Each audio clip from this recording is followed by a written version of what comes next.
name is Norah, and I'm going to read you The Secrets of Ninja School by Deb Pilutti.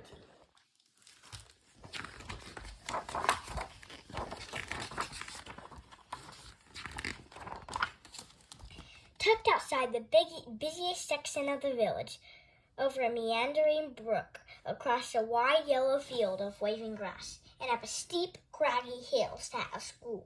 It was dark most of the year, but for one weekend each summer, boys and girls came from all over the valley to learn the ways of the ninja. Welcome, saplings. Master Willow called them saplings. They came to learn how to sneak, slither, and creep invisibly, jump, kick, and throw skillfully, sit, listen, and wait patiently, and how to be brave. But most of all, they came to Master Willow's school for ninjas to discover their very own secret skill. The saplings learned quickly, except for Ruby. When she sneaked, slithered, and crept, Ruby was not invisible. When she jumped, kicked, and threw, Ruby was not skillful. When she sat, listened, and waited, Ruby was not patient.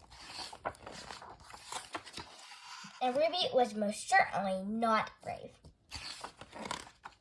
If Ruby had a secret skill, she did not know how to find it. "Oh, Master Willow," said Ruby, "I will never be a ninja." "Don't worry, sapling, you will improve." "But I'm afraid," whispered Ruby. "We are all afraid of something," said Master Willow. "What if I don't have a secret skill?" "Every sapling has one," said Master Willow. "It's a mystery to you now, but practicing the ways of ninja will help you discover it." Ruby practiced. Even though she was getting better, she felt no closer to finding her secret skill. Bedtime was the hardest. At the far side of the night, when even the shadows sleep, Ruby lay wide awake. A teardrop rolled down one cheek and landed on the pillow. Plop! Which woke the other saplings. "What's wrong?" they asked. "I'm homesick," cried Ruby. "Ninjas don't get homesick," said a sapling. "Ninjas are brave," said another. "Plop! But I miss my family," said Ruby. And Ruby told the saplings about how when she was wide awake, like tonight, Father would read her books filled with tales of adventure. Or when she was afraid of the dark, like tonight, Mother would turn on a small lamp and kiss Ruby on the very tipiest part of her nose. Or when she was feeling worried, like tonight, Gran would bring out a big box heaped with material, thread, and colored buttons, and they would spend hours making the most magnificent creations. It was so quiet that Ruby thought the saplings had fallen back to sleep. But then she heard a sniff and a gasp and a wail. Before she knew it, all the other saplings were crying.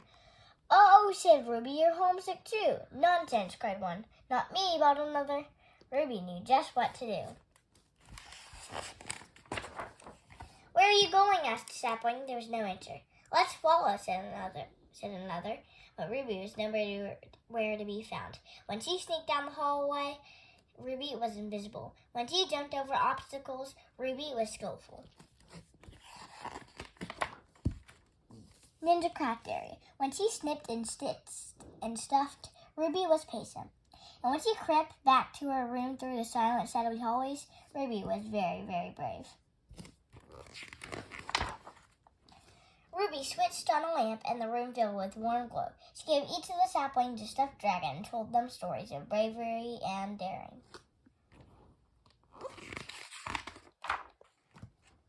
"Ruby, your skills are no longer a secret," explained Master Willow. "You are a wonderful storyteller, a fine dragon maker, and you are a very good friend."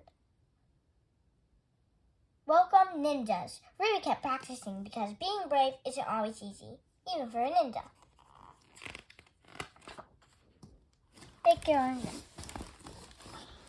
The Secrets of Ninja School.